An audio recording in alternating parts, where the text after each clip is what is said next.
If you're a client-focused SMSF advisor eager to discover the latest tools and tech transforming the industry, then the SMSF Advisor Technical Strategy Day is not to be missed. Get ahead of the changes to the regulatory and legislative landscape. Hear directly from the ATO and SMSF experts on the new risks to look out for and the must-have strategies to keep your business thriving. Spaces are strictly limited. Visit smsfstrategyday.com.au today to view the cutting-edge sessions lined up, expert speakers presenting, and to secure your spot. This is a Momentum Media production. The SMSF Advisor Show. Your expert insights into the biggest themes shaping the SMSF advice industry. Hi everyone and welcome to the SMSF Advisor Show. I'm Miranda Brownlee and I'm joined by my co-host Aaron Dunn, CEO of Smarter SMSF. Hi Aaron. Hi Miranda, how are you? I'm good. We are live coming to you from the SMSF Association's what was previously a state technical summit, but we are in sunny Queensland. Yes, it's quite a nice change and the weather's been pretty good. Yeah, so one of the things that was hugely successful from our SMSF Advisor Show point of view was to have a discussion with a number of advisors and / presenters from the event to go through topics that are currently shaping the SMSF landscape. And we are joined by a number of those presenters in this SMSF Advisor Show to go through some of those key issues. Yes, so we'll be joined by a few different people, as Aaron said. And one of those will be Peter Burgess, who recently was just announced as the new CEO of the SMSF Association. Yeah, so we see, and this was announced obviously day one of the event, that John Moroney will be stepping down after the end of the national conference in Melbourne in 2023, and Peter Burgess, currently the Deputy CEO, will then fill his shoes. So a great appointment, I guess, for someone that has been around the SMSF sector for a long time, has a second coming, I guess, from the SMSF Association point of view as well. But yeah, a great appointment, I think, for the sector and obviously the continuation of our industry. Yes, I'm sure everyone will be very pleased about this announcement. Yep. And in other news, in the last fortnight, we've also seen the ATO just put out a few things around nil member balances, just sort of pointing out that it may indicate that there can be issues with funds where there's a nil member balance, even though it might not necessarily mean there's mischief there. Yeah, so this is an area where it might be a first year return, where there may be a nil balance there and the obligations around the fact that whether we have a balance or not. But there are also important things that we need to remember around nil balances where the trust deed will stipulate whether a member does exist or doesn't exist based upon whether they have an account balance or not, and therefore not only understanding what the ATO may be communicating here, but what the rules of the fund will actually stipulate around a member being in existence or not. And that not only comes from whether they maybe had a balance and have left, or whether they may be just appointed and never actually had a balance in the fund in the first instance. And there's also just been a bit of a reminder from the ATO just that the COVID relief has now finished. So obviously SMSFs won't be able to rely on that anymore, and the importance of making sure they have evidence where they did use that relief previously. Yeah, so this goes to things like the in-house asset relief that we saw for related party tenants arrangements with the mandatory code of conduct for commercial tenancies. It goes through to the residency requirements. There was a whole range of measures that we saw the ATO introduce throughout that pandemic period. So a lot of those measures we saw extensions of time, in some instances through to 30 June 2022. So the ATO has just reiterated the fact that the relief that was in play there now does cease from the 1st of July, and therefore trustees need to be aware of the impact of that when you think about repayments of principal and interest for LRBA loan relief, or whether it's, like I said, the mandatory code and the requirements to pay back not only the commercial rent but potentially any of those deferred amounts and stuff as well. Yeah, and we've also seen ASIC take some action against the well, it wasn't technically an ASIC, but as part of an ASIC investigation, we've seen the federal court put orders against the operator of an unregistered investment scheme. This particular scheme did involve SMSF investors, and some of those investors have actually previously sued that operator. And so, yes, we just saw some orders imposed on them. So again, we tend to have conversations pretty regularly on this show, don't we, about ASIC's involvement with, unregulated advice and these sort of things. So, I don't have anything else to add there, but it's just it kind of seems to be a common theme that we pick up pretty regularly within our SMSF Advisor show, which goes to show that, ASIC have some fairly strong teeth, and therefore ensuring that you're doing the right thing is critically important. Yes, exactly. I guess it's just a reminder to sort of keep an eye on what clients might be getting involved in as well. Yeah. And there's also been a bit of discussion around, I guess, with all the inflation increasing, it's looking more and more likely like we will get that increase in the contribution caps and also the general transfer balance, which does sort of mean there are a few considerations in terms of what clients do with their pensions or just planning in general. Yeah, so one of the things, listening to Craig Day today in his session early on in the conference, was the fact that our general transfer balance cap is linked to CPI. And when you do that number already, the calculation, we are already at a point in time where 1.7 will move to 1.8. So on the assumption that we keep going as we're going, we will see that indexation occur of the general transfer balance cap from 1 July 2023. Now, funnily enough, our concessional contribution cap is not linked to CPI, but is linked to a WATI. So we do need to wait and see what those WATI figures ultimately provide. We'll know that probably once we get to the back end of January, February. And then we could see also an increase from 27.5 to 30,000, which then naturally means that we get an increase of the non-concessional cap from 110 to 120 and then 330 to 360. And as you rightly said, there are a whole range of considerations that you need to contemplate around that indexation. This conference has been exploring the impact of some of those things. Yeah. So shortly, we're going to be joined by a few different speakers who are going to be taking us through the main kind of points and tips that they covered in their session. So we'll be joined by a few different speakers now. So we're now joined by Scott Hay-Bartlam, Chair of the SMSF Association and also partner at Cooper Grace Ward. Welcome, Scott. Thanks, Aaron. It's actually great to get this far in the conference this year. I was just about to say that. It was nice to get to the opening session this year. Yeah, so from an association point of view, I guess before we get into your session, what does it mean to have people back together again? Of course, we had that national conference in April, but to have a state technical session here in sunny Queensland, which is great. So, look, it is great that everybody could come. It's great to see people interacting and talking. It's great to be able to continue education by Zoom, but to get everyone together and see them talking. And there's a few people I haven't seen forever. It's great to see them again, and we are so relieved after the rain we've had this year that we got the sunshine for everyone coming up here. Hamish was very excited about that. Yeah, and I think already being in some sessions today, being on tables of people working with peers around ideas with different skill sets, that's one of the things I think from an association point of view that it can hang its hat on. That as a lawyer, as an accountant, as a financial planner, as an actuary, whatever, that you can bring these skills together to come up with solutions and issues. And that is why these type of events are the sort of preeminent events in our industry. Yeah, thanks, Aaron. I think I completely agree. And I think one of our advantages of the association is we do draw from such diverse groups, and everyone's prepared to share. You can sit in a room, as you say, you get different professions prepared to say, this is the issue, this is what I think, and people will talk about it. And it's a great vibe and a great collegiality, and it just brings something special together, and hear people laughing and talking in the breaks. It's been really great to see. Yeah. Really pleased to have everyone back. So you presented a session today which was focused on advice and kind of where the lines are for accountants and advisors and lawyers. One of the points you raised was sort of in the importance of scoping your advice in terms of protecting yourself. Can you elaborate a little bit more on that? Yeah, I think SMSF world has so many different types of advisors working together.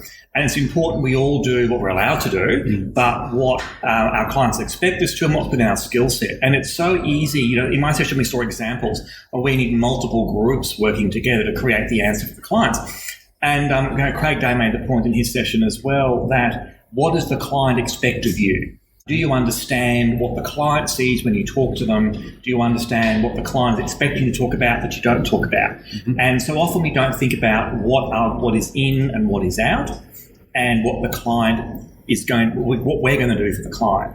And we don't put enough scope into or thought into scoping things. So if we're not talking about something, it might be obvious to us, it might not be obvious to the client. So make it clear what we're doing and what we're not doing, and we're not going outside, what we're allowed to do. I was just going to say, what were some of the examples in your session that kind of highlighted those areas? Well, we talked about closing down an SMSF as an example. Now, I might talk about closing down an SMSF as a lawyer because we're having the ATOs come to help us, and it's, you've got some problems, let's close a fund down, and that means you need to roll a different fund, but no. The financial advisor can then talk about what kind of fund you're going to go to. A financial advisor probably can't talk about closing down a fund because they're dealing with the ATO for you. So there's different contexts in which you're closing things down. And if the client thinks I'm saying they should roll to X particular fund, I've got a scope that I can't tell them where to go. So it's really important about not thinking about those Donald Rumsfeld unknown unknowns and what we know but the client doesn't know, and taking that out. And an example I've seen is, if you transfer the property out of the fund to you, there's stamp duty. And the client goes, well, I thought because there would be no duty because it's all my money. What do the client know? What does the client don't know? What are we advising? What do we need to tell them? What would you want to know if you were the client? Yeah, and therefore making sure that is clearly articulated, yes. As you said, where it starts and where you stop. Yep. And binding death benefit nominations, I may be told do this binding death benefit nomination this way. I'll go, I can't know anything about you. It could be totally wrong. As opposed to, Aaron, great to see you. Tell me about your life. Tell me about your family. Tell me about your stuff. This is what it should look like. Which am I doing? And if someone thinks I understand about their situation, but I don't, then that's an important distinction. Well, I must say, it's great to have you here live again. Thank you. It's great to be here. Yeah, it's certainly, as we said, it's great to be back. It's great to have your contribution, not only as a presenter, but obviously the impact that you make in your chair role as well. And thank you again for joining us today. Thank you very much. Thank you. So we're now joined by Craig Day, Head of Technical Services at Colonial First Day. Hi, Craig. How are we? Good. And how are yourself? I'm good. Enjoying the summit very much. It's great to be out in public. In front of people, rather than doing a technical session to my dog. Absolutely. Wondering if people are actually spending any attention on actually listening to what you're saying as well. Exactly. So your session was focused on some of the strategies that are sort of evolved from those changes with the work test and the other changes that happened on 1 July. Yep. So what are some of the things that advisors should be thinking about? So there's obviously a couple of changes there. Probably the two main ones to start off with is the abolition of the work test. So that basically means we've got voluntary contributions now allowed all the way up to the point where only mandated employer and downsizer kicks in, and that's at 75, with the little trick being you can still make voluntary contributions up to 28 days after the end of the month in which you turn 75. I wish they didn't have that extra thing because I'm sick of writing that into paragraphs. So that's obviously meant that we can now make non-concessional contributions. We can also do contributions under the lifetime CGT cap. Yep. So a little bit more time for people to sell their assets and get money into super under those provisions, and personal injury contributions. In fact, I have seen a situation where a client got a personal injury payment or a structured settlement and they just turned 67. Obviously didn't satisfy the work test and weren't able to get that money in. That was a while ago. So once again, for them, they can make those contributions into super.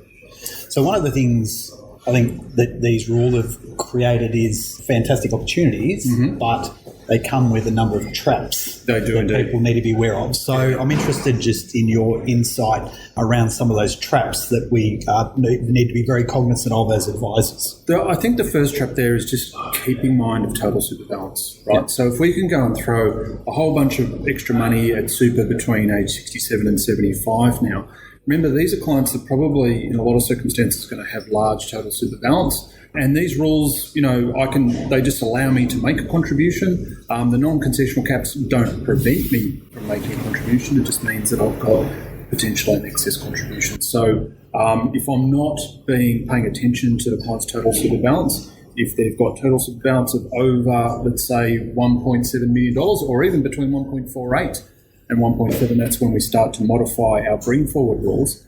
That can result in an excess contribution if I'm saying throwing $330,000 in and I forget to check total super balance and it was 1.7 million plus. I've now got a $330,000 excess contribution. And previously, the good news was that if you weren't satisfying some sort of work test or something along those lines, you could get that money back out. It'd just be rejected back out. But now there's no work test to do that. Yeah. And you spoke about in your session about the timing of things. And one of the traps, I think, as well, and you expressed it in your session, was this outcome of starting the pension and getting the timing wrong, or not doing starting the pension, and therefore the notice not being able to then be amended, and the fact that you end up with tax, I guess, on both sides of the fence, ultimately. So now we're talking slightly different issue. So we're now talking about my ability to claim a tax deduction from my personal contribution. Yeah. So we need to keep in mind that the work test has been moved out of the SISREGs, but into the Tax Act for that purpose. So what it basically says is that if I'm making the contribution on or after turning 67, but before 75 and 28 days after the end of the month. Asterisk. That's right. Then I've got to satisfy a work test. Now, probably for me, the big rule of thumb there is, what do I do on 1 July every year? I go and identify all my clients. They're going to turn 67 that year. Yeah. And if they are in a situation that they want or can make a personal deductible contribution into super, we get that in before their birthday. Because then I don't have to worry about a work test. Yeah. Right? But if I am now subject to a work test, then I need to worry about satisfying that work test. And what you're alluding to there, Aaron, is that under these new rules, the trustee doesn't really have to worry about a work test anymore. Right? So if I go and make my contribution, previously, if I wanted to claim a tax deduction for that, the trustee is going to say, I'm not going to accept it unless you've satisfied a work test. Now, the trustee doesn't care. Yep. Right? So the contribution is going to go in. I can even give my notice of intention to the trustee, right, without having anyone say, have you satisfied a work test? And actually, the way the Tax Act works, I don't have to have satisfied a work test at any point of doing that. I just have to do it at some time during the year the contribution is made. Now, that sets us up for a potential problem. Right? And that problem is that if I go and make my contribution today, I give my notice to my trustee today on the assumption that I will do the work by the end of the year, but then life gets in the way. I go on holidays, I get sick for some reason, the job that I thought I had in the bag doesn't come through. Yep.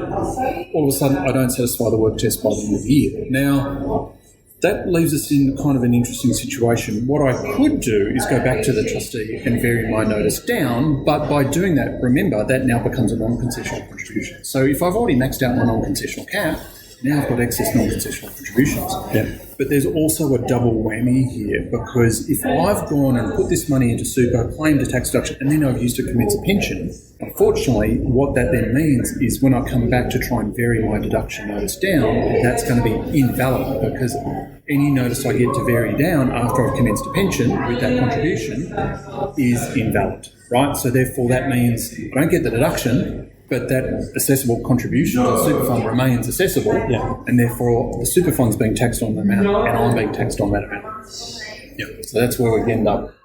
Yep, so definitely lots of opportunities with a few traps as well. Definitely some few traps. I think the moral of the story here is just have a good understanding of the issues that are at play. You can certainly make full benefit of these rule changes, but you've just got to be across those little issues just to make sure that checking total super balance. For me, if you're going to make a personal deductible contribution, you go and do the work before you make a contribution, or you hold off providing the notice of intention until they've done it. So thank you once again for your time. Great to catch up with you again. Like I said, face to face, it is always much appreciated. Your insights are certainly hugely valued, not only by our audience, but obviously everyone at the conference. So wonderful to see you again. Yeah, no worries. Enjoy the conference. Thank you. So we're now joined by Julie Steed, Senior Technical Services Manager at Australian Executor Trustees. So your session was about legacy pensions and some of the strategies and things that professionals need to be managing with those at the moment? Yes, absolutely. So, Julie, one of the big things here is we had measures that were announced in the federal budget of the prior government, and these aren't to be confused, of course, with some measures that we have seen regulations come about in April this year for excess transfer balance amount. So can you give our audience some context between those two things? Sure. So the amnesty that was announced clearly hasn't made it. So it was made by a government who, although they seem committed, they obviously weren't re-elected. We haven't heard very much about the current government's appetite for an amnesty. We are hopeful, but certainly not encouraged that it's coming anytime soon. So our main message in relation to that is don't wait for an amnesty. Identify your clients who could benefit from measures that already exist in terms of the ones that we've already had and then potential new opportunities that have come out of the 5th of April measures. So, and you're referring there to taking action now. This is, of course, those that have an excess transfer balance amount as a result of a non-capped defined benefit income stream. That's part of it. Yep. That does certainly feed into the 5th of April changes. Yep. But also, if you've got clients who've got life expectancy or lifetime pensions, yep. looking at the opportunities to convert them to market-linked income streams now. Yep. And if you've got issues about dealing with reserves or not being able to pay lump sum death benefits, which is coming around very, very quickly for a lot of clients. Yep. We haven't been able to start these since 31st December 2005 in SMSFs. And so if you had one then, no lump sum death benefit payable after 20 years, that's going to finish in less than 3 years. Yep. Clients who started these in 2002, no lump sum death benefit after now. Yep. So today. Yeah, so the maturity of these is really coming to its head right now, so therefore understanding the actions that need to happen thereafter are critically important. Yeah, or the opportunities that you have now by restructuring the pension, blowing up the reserves. Don't have one. Don't worry about how to allocate it. Get rid of it. Yeah. Okay. So any other messages, I guess, from your session as well that you wanted to articulate to our audience? I think definitely the 5th of April changes. And there's two aspects to this. So we now have law that if you've commuted a lifetime life expectancy or market-linked pension since 1 July 2017, so this legislation was backdated to 1 July 2017, that excess must be commuted. Now, all the publication and the legislation is called allowing commutations, but make absolutely no mistake, there's no choice here. If you have commuted or you commute in the future and you've had an excess, it must be commuted. It has to come out of the super system. So allow implies choice. No choice here at all. So the clock is ticking in essence from the 5th of April. Absolutely. So it's imperative that you identify any of your clients who have commuted a lifetime life expectancy or market-linked income stream between 1st of July 2017 and any time, but the clock is ticking from 5th of April. Now, excess transfer balances earnings accrue compounded daily. The rate for 1 July is 9%. If you've got even a $5 million excess, even a $1 million excess, then those compounded earnings are really significantly growing. And it's also important to remember that that excess amount is a transfer balance account debit. So it reduces the rest of the income that is retainable in super. And the other thing that we've had is the change to the way that the transfer balance account debit works for life expectancy and market-linked income streams. So we had that peculiar anomaly where technically there was no debit. Debit credit, yep. And Treasury committed to fixing it up, but they fixed it up in a weird way that no one was expecting. So it's your original credit less all your pension payments. And so if you had a client who's done a commutation on the 1st of July 2017, we should be in a neutral position, right? The results will be the same. But if you've got clients who've gone since then, some of them will actually, under the new methodology, have a lower debit and therefore more cap space. or conversely, they'll have a higher debit and less cash flows. So understanding that is really important because, again, those clients are now accruing excesses. And the other thing that I would implore people to do, if they possibly can, is get their TBAR reports in ASAP.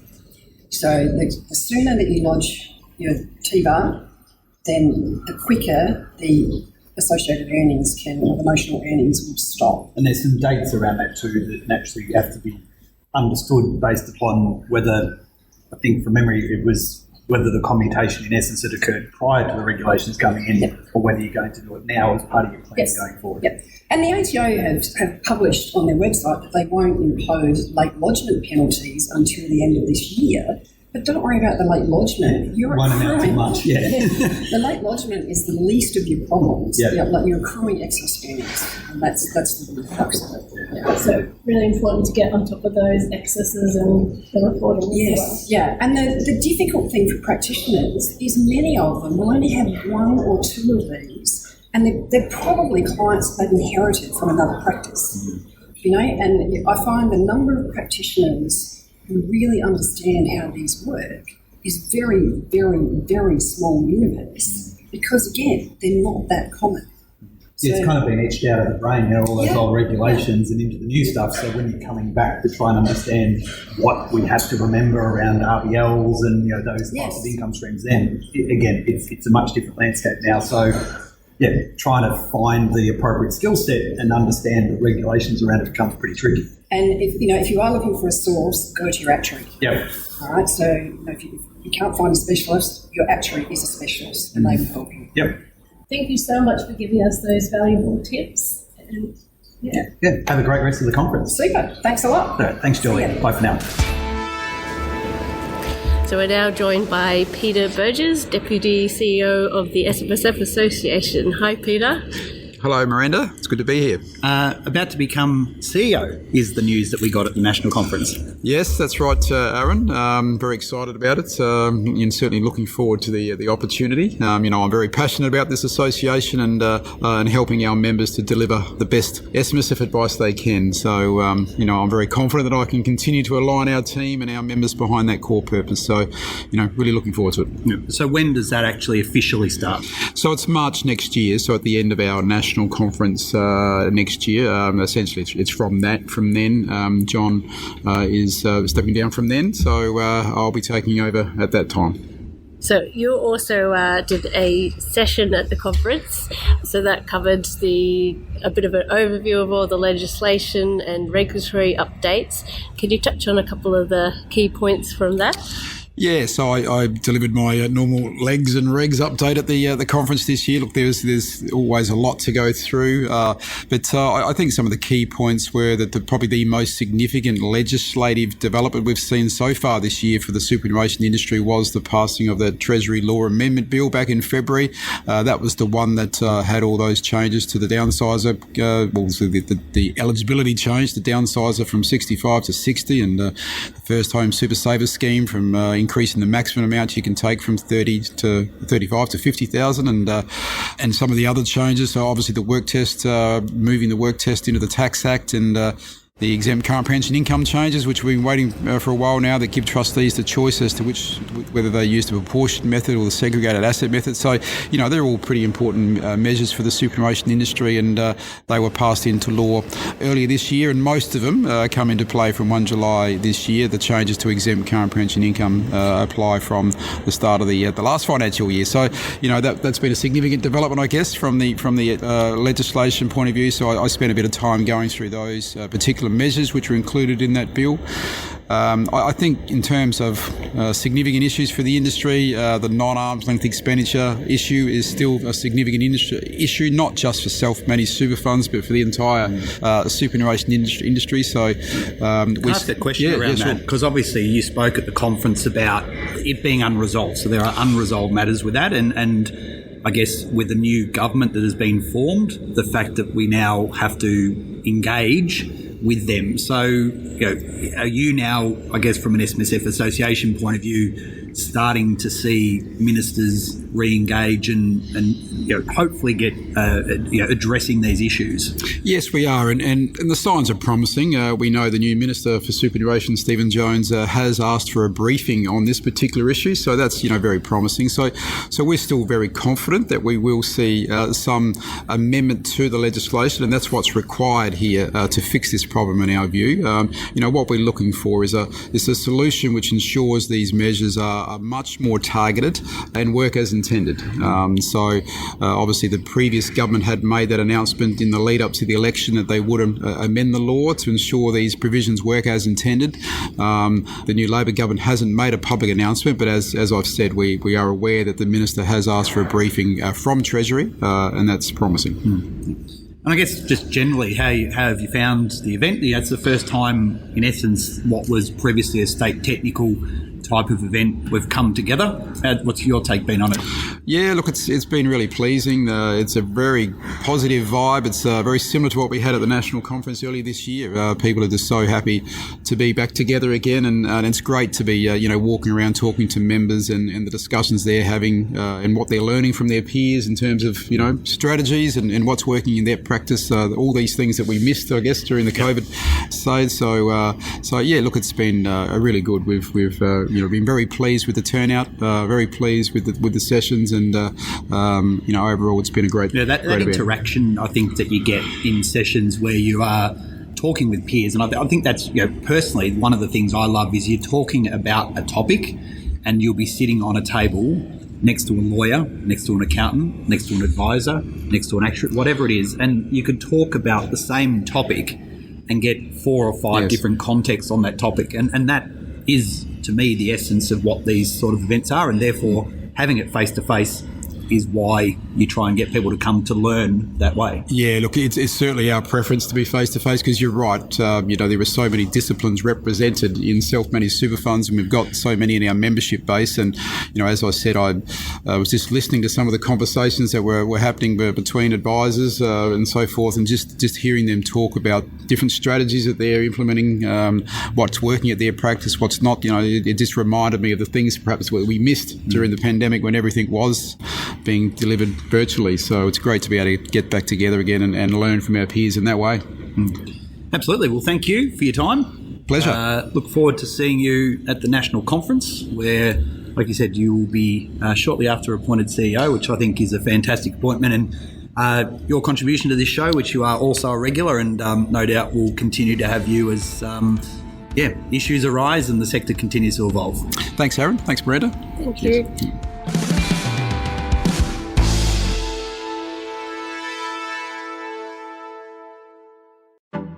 The industry's most anticipated awards program for women is back for 2022. That's right, the Women in Finance Awards is here and now taking your entries. If you know a leading female deserving of big recognition, jump onto the website at womeninfinanceawards.com.au to place your nomination. Or if you are a leading woman yourself and would like to submit, you can get started now. Visit womeninfinanceawards.com.au to get started today.